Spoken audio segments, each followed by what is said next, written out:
Salut l'équipe, j'espère que vous allez bien. On se retrouve aujourd'hui pour une nouvelle vidéo. Sur cette chaîne, on parle exclusivement business automobile, que tu sois mandataire, négociant automobile ou acteur du business automobile. Eh ben, t'es le bienvenu sur cette chaîne. N'hésite pas à interagir en commentaire et m'écrire si tu veux passer en interview sur cette chaîne pour nous partager ton expérience.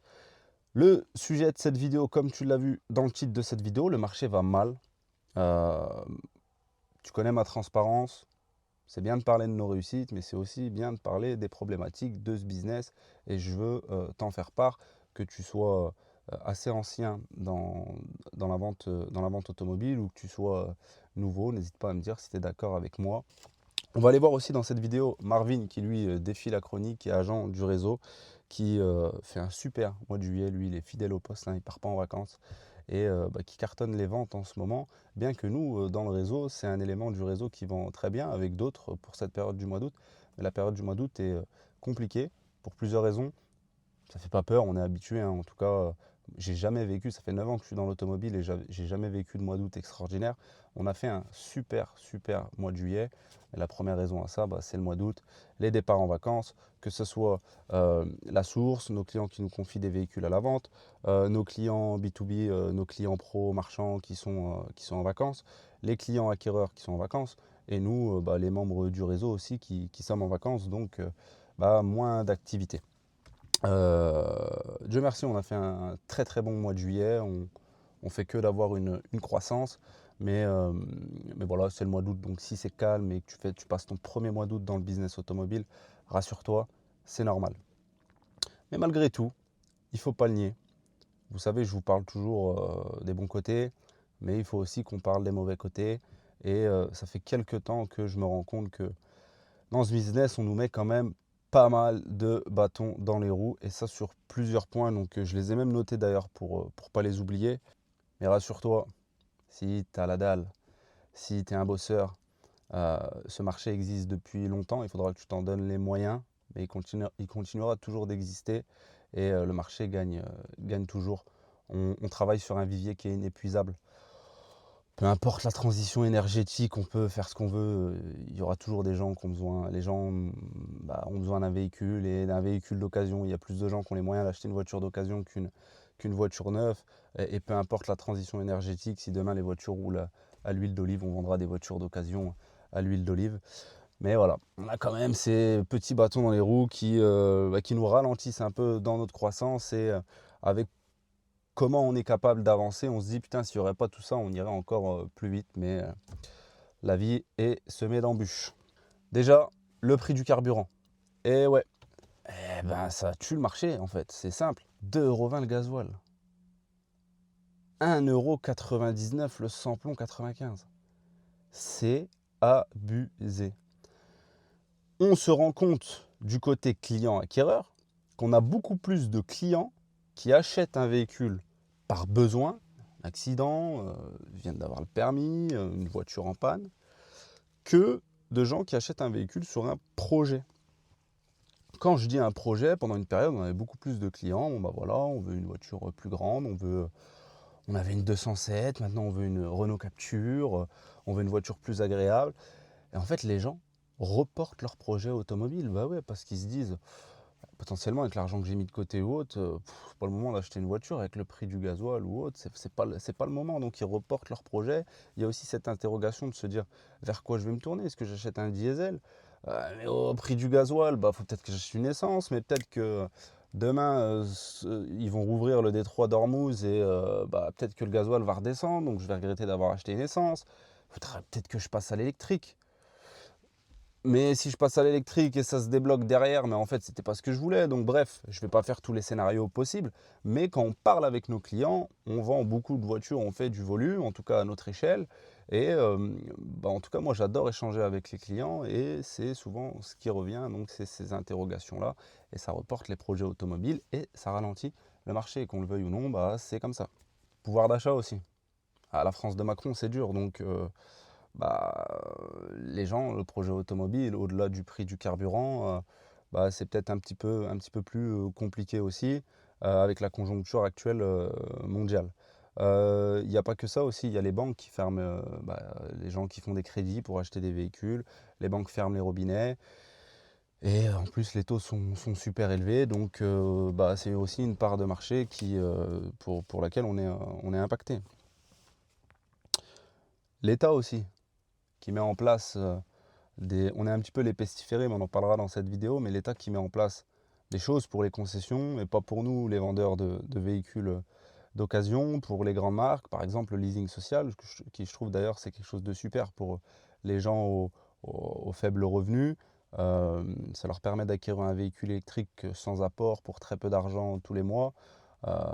Bon, c'est pas the voiture électrique, hein, mais c'est toutes les merdes électriques qui nous ont fabriquées, qu'ils n'arrivent pas à vendre, l'État intervient et fait en sorte aussi de les aider pour pouvoir sortir leur voiture. Nous, jamais rien. Pourtant, on est un métier qui existe depuis très longtemps et je pense qu'on donne énormément d'argent à l'État français, aux contribuables pour les impôts. Mais en tout cas, tu me dis si je me trompe, surtout si tu es plus ancien, mais moi, j'ai jamais senti qu'on était aidé quelque part dans notre activité. C'est même pas ce que je demande, hein. De toute façon, on a besoin de personne pour s'en sortir. Mais j'ai jamais ressenti qu'on avait pu être aidé quelque part par une loi, par quelque chose. En fait, on nous tire toujours vers le bas. Et ça commence à être très pesant. Très, très, très pesant. Il y a des avantages aussi qui aujourd'hui ralentissent le marché, on ne va pas se mentir, mais les gens réfléchissent beaucoup au LOA, au LLD. Aujourd'hui, on peut avoir une voiture récente sans apport pour 240 € par mois. Les gens se disent à quoi ça sert peut-être de mettre 25 000 €, 20 000 € dans une voiture d'occasion quand je peux faire un leasing, même si à la fin, avec option d'achat ou pas, j'ai les entretiens inclus, etc. Donc ça, il y a un impact aussi. Nous, on vend beaucoup de petites voitures, monsieur et madame tout le monde. Donc on n'a pas cet impact-là, mais sur une certaine typologie de véhicules, on peut ressentir cette interrogation pour les clients, à savoir, je me dirige vers ceci ou cela. Le malus écologique, bordel, pas possible, mais encore une fois, un impact pour le marché du véhicule d'occasion. Des choses qu'on ne comprend pas aussi.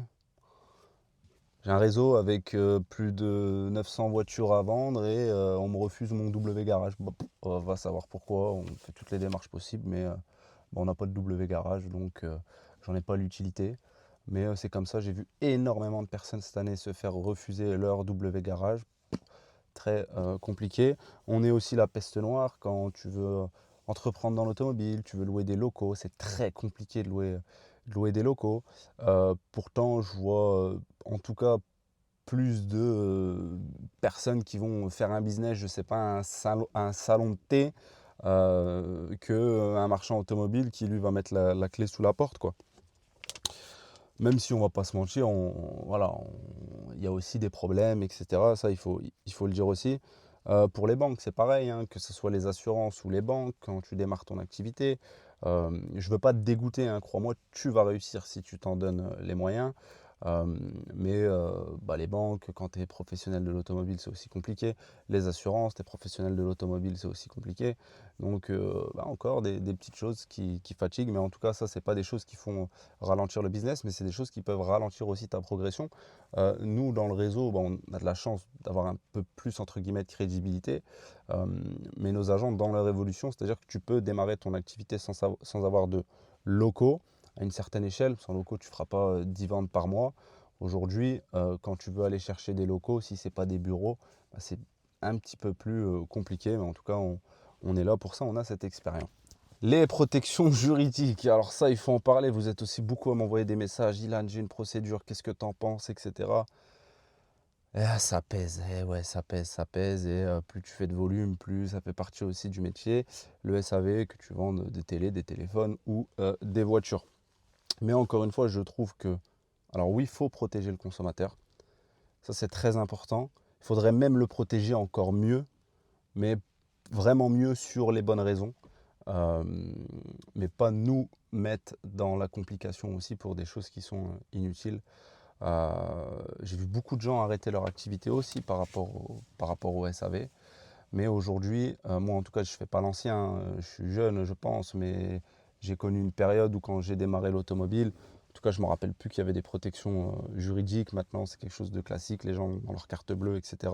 C'est bidon. Dans 90% des cas, ça ne va pas au bout.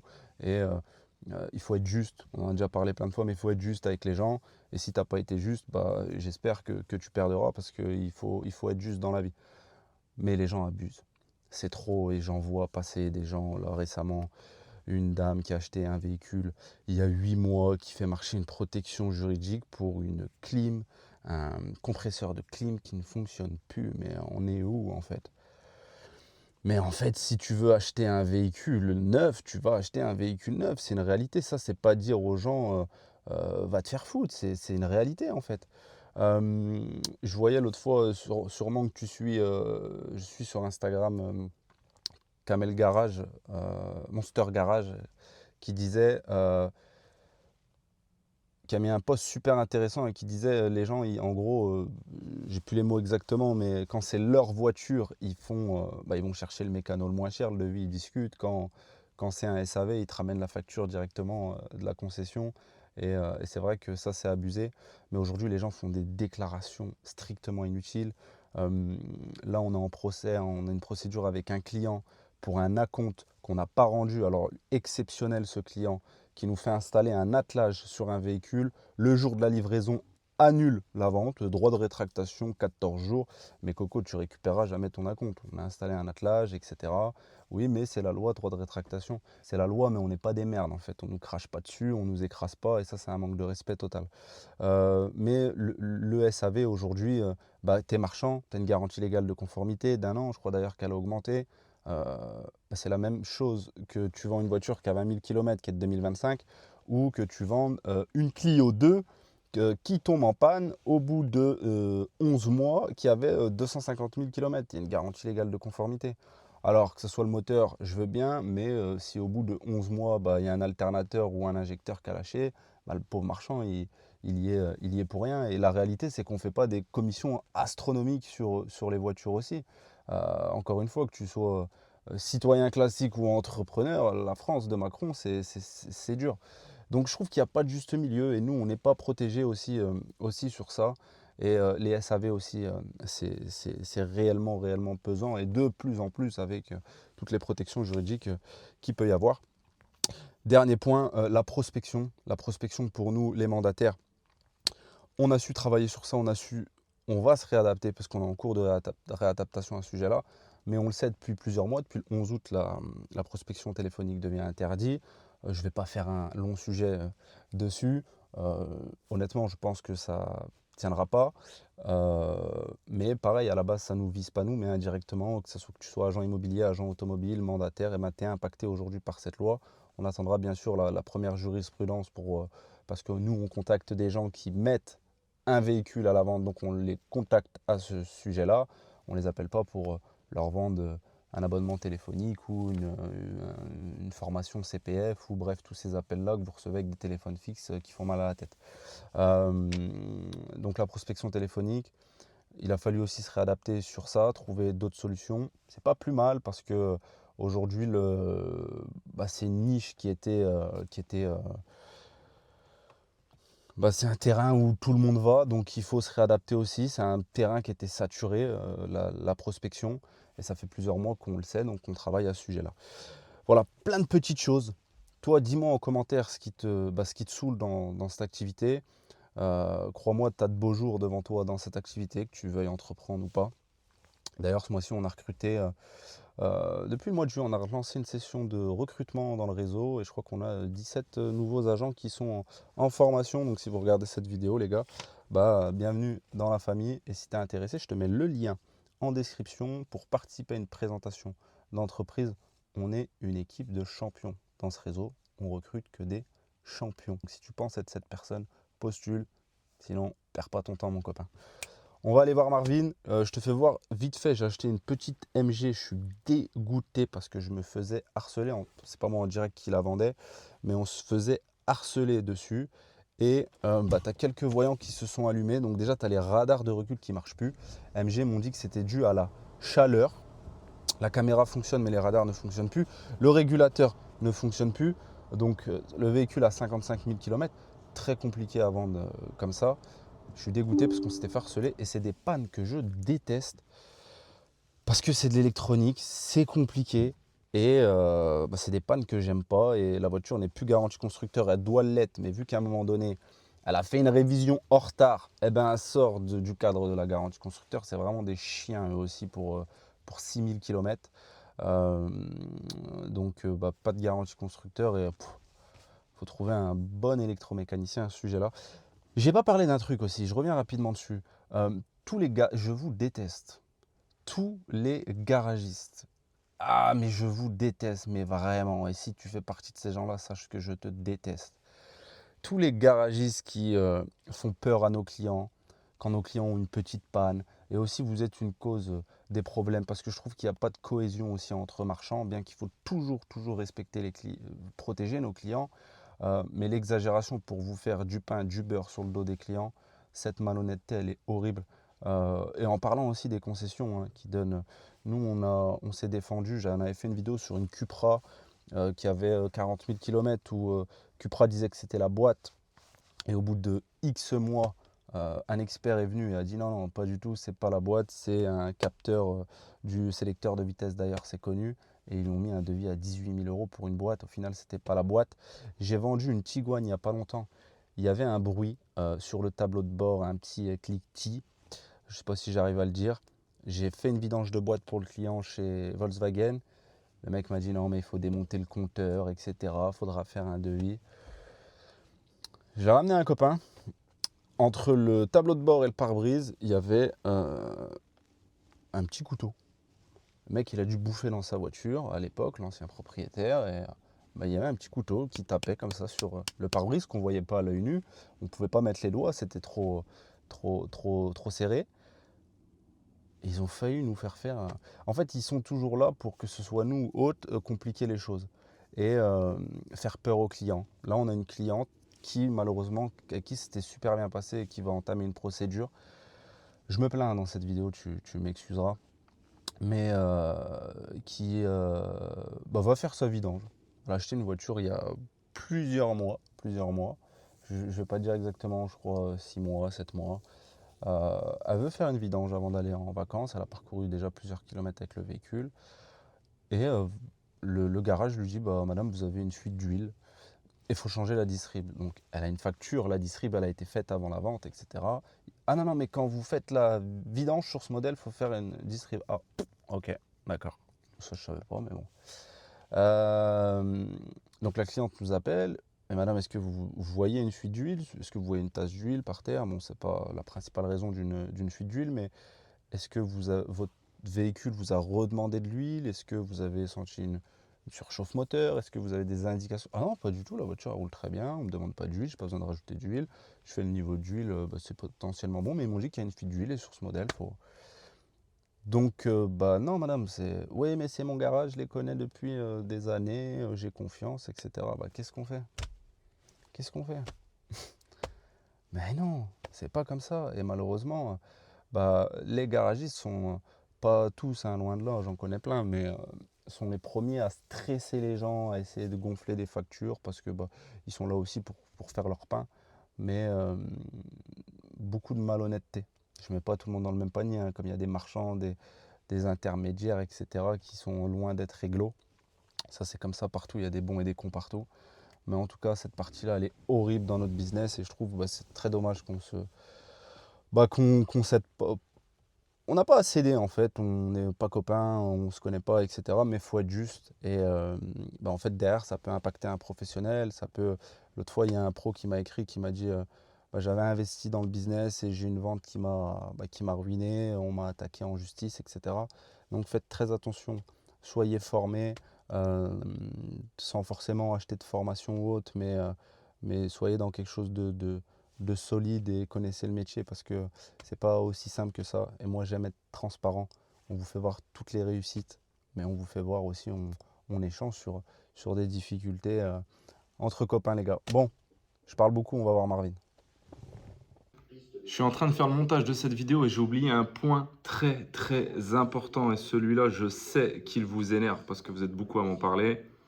C'est l'augmentation des tarifs. Le Bon Coin. Le Bon Coin qui nous apporte, qui est la plateforme, il ne faut pas le nier, qui nous apporte le plus de leads, mais une augmentation tarifaire tous les ans. Pareil pour la centrale. La centrale, on en entend moins parler que le Bon Coin parce que ce n'est pas les mêmes tarifs, mais une augmentation tarifaire du Bon Coin tous les ans sans forcément qu'on ait plus de ventes venant du Bon Coin ou plus de leads.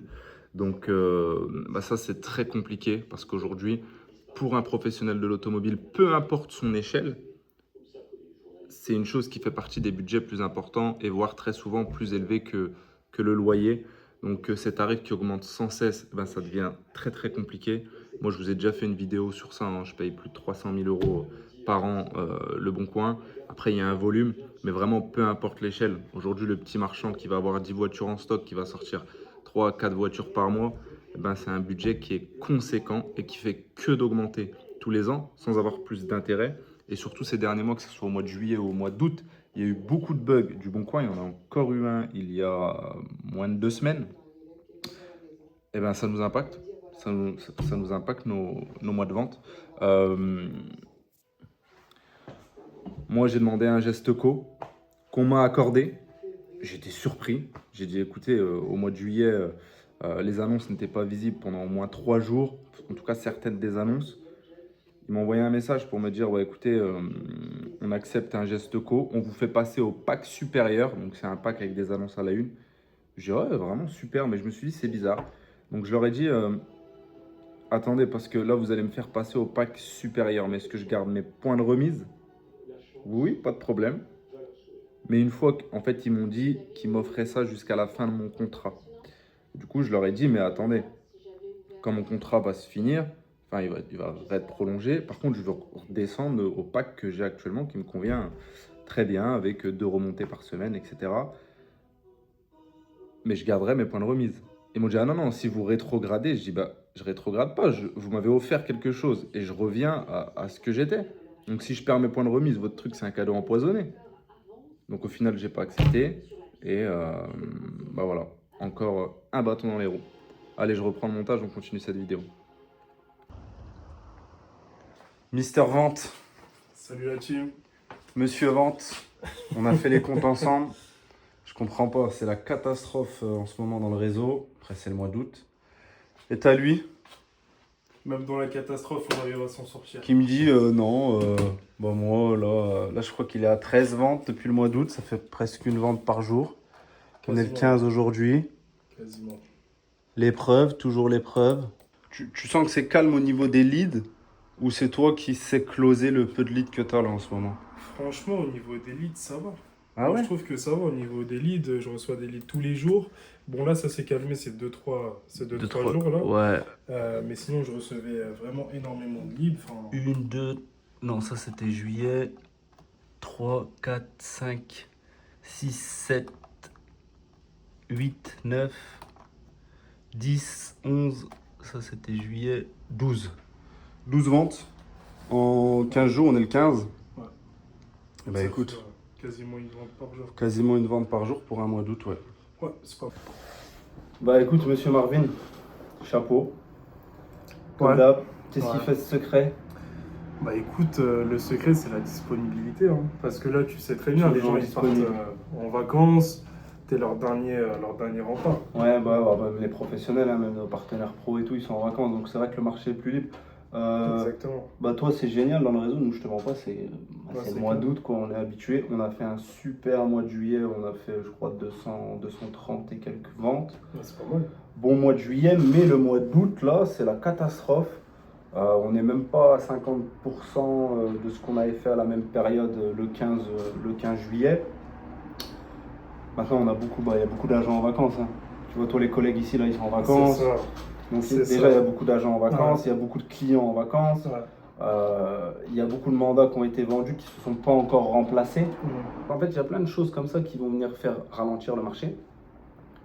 Mais croyez-nous, la preuve en est, on cartonne. On arrive quand même à s'en sortir. Là, c'est le mois d'août, on cartonne.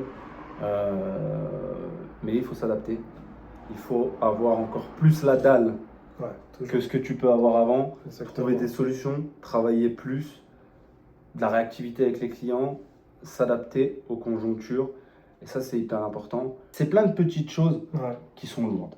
En fait, ça nous ralentit beaucoup dans notre qui activité. sont lourdes. Et en fait, on sait les capacités qu'on a avant, et Ouais. on se dirait, putain, si on n'a pas tout ça, On prend 2 fois plus. tu vois, si on n'aurait pas toutes ces petites choses qui nous ralentissent, mais la vie, c'est pas facile, les copains. Il y a C'est jamais comme ça. rien de... On est obligé de s'adapter. Voilà, donc le marché est mort en ce moment, c'est moi qui veux ça. Donc soyez rassurés les gars, tous les professionnels du secteur automobile, faites-nous part en commentaire, vous, de votre côté, comment se passe votre mois d'août. Et puis derrière, il y a tous ces petits à côté là, qui sont pesants, mais on est fort et puis Après, je tiens à revenir sur une on chose. évolue tous les mois. C'est que je pense sincèrement que ce qui, en tout cas moi je parlais personnellement, ce qui me sauve sur la quasi-totalité de mes ventes, c'est la force du réseau. Parce que si on fait la comparaison avec une petite concession ou un petit garagiste qui n'a pas le réseau qu'on a, je pense même que pour lui c'est pire. Ouais, après nous, on a... On le ressent pas de la Bah même non, mais manière. on le voit de toute façon, on travaille avec des pros, tu travailles avec des pros, tu vends les Je voitures le avant vois, eux, tu vois. Je le vois. Mais que ce soit notre réseau ou d'autres réseaux, hein, vous avez dans tous les cas cette force-là, Ouais. cet accompagnement, savoir, Bien sûr. etc. Mais il y a quand même à chaque échelle un impact. Mm. Tu vois, à chaque niveau, il y a un impact. Et toutes ces petites choses-là bah, sont pesantes. Mais on s'adapte, c'est comme ça, Ouais. on s'adapte, on fera toujours mieux. En tout cas, depuis le début, Ouais. on progresse. Ouais. Comme toi, tu progresses tous les mois, tu fais plus de ventes. Et en fait, bah, ça fait que de nous renforcer. Donc, Non, clairement. tant mieux. Il y a plein de choses qui arrivent.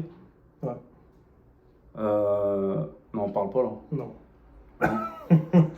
Normalement, tu testes en avant-première là. Donc, Ouais. il y a Non. plein de choses qui arrivent. Et Ouais.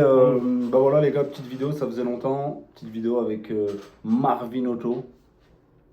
Et puis Marvin, pour rappel, hein, Marvin, c'est un des premiers agents du réseau, même, je dirais. Ouais. Bah, je suis arrivé pas longtemps avant les L'ex-jardinier qui m'a menti sur son CV. Et Marvin, aujourd'hui, bah, on Ça fait un petit est moment. toujours content de l'avoir avec nous. Et bah, pour ceux qui veulent rejoindre l'aventure, vous avez un lien pour postuler, pour participer à une présentation d'entreprise. Et dans cette équipe, il n'y a que des champions. Que Et on du lourd. veut que des soldats. Il n'y aura que des champions. Donc, si tu ne fais pas partie de l'équipe détermination, dalle, ambition, résilience, ne clique pas sur ce lien, ça ne sert à rien. Si tu es de cette team-là, sache que tu réussiras. Et en tout cas, tu seras au bon endroit, on te fera réussir. Exactement. Donc, hâte de discuter avec toi si tu fais partie de ces profils-là. L'équipe, on se dit à la semaine prochaine pour une nouvelle vidéo. Marvin, petite À la visite prochaine. aujourd'hui. Allez. Mandat ou visite Non, c'est un mandat là. C'est un mandat. c'est C'est un pas de vente mandat. aujourd'hui. J'ai rien fait aujourd'hui. Pas de visite, pas de vente. Regarde, je t'ai ramené 3 voitures devant l'agence. J'avais 3 visites. 3 visites qui sont annulées. 3 visites en tout. Mais bon, ça fait partie du jeu. Ça on fait est partie habitué. du jeu. Bon, l'équipe, à la semaine prochaine. Ciao, ciao. Ciao.